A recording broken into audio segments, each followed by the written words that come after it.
EF কি বাড়ে? EF মানে হলো ইজেকশন ফ্র্যাকশন, হার্টের কার্যক্ষমতা, হার্টের যে পাম্পিং ক্ষমতা। আমরা ইকোকার্ডিওগ্রাম করে আমরা একটা মেডিকেল টার্মে আমরা বলি যে ইএফ বা ইজেকশন ফ্র্যাকশন, এবং সেটি অনেকের কমে যায়। যাদের হার্ট অ্যাটাক হয়, হার্ট দুর্বল হয়ে যায়, তাদের দেখা যায় নর্মাল ইএফ 55%, সেখান থেকে এটা কমে গিয়ে 30%, 35%, 25%, 40% হয়ে যায়।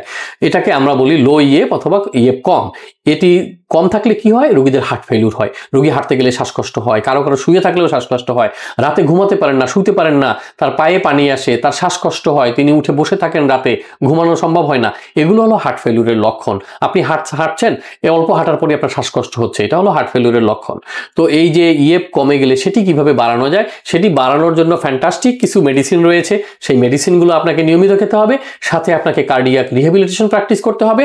গবেষণায় দেখা গেছে কার্ডিয়াক রিহ্যাবিলিটেশন প্র্যাকটিস করলে 10 পর্যন্ত ইএফ বেড়ে যায়। যার ইএফ 45 আছে তার 55 হয়ে যাবে, যার 35 আছে তার 45 পর্যন্ত হয়ে যাবে। সুতরাং ইএফ বাড়াবার জন্য আপনাকে ঔষধের সাথে কার্ডিয়াক রিহ্যাবিলিটেশন অবশ্যই প্র্যাকটিস করতে হবে।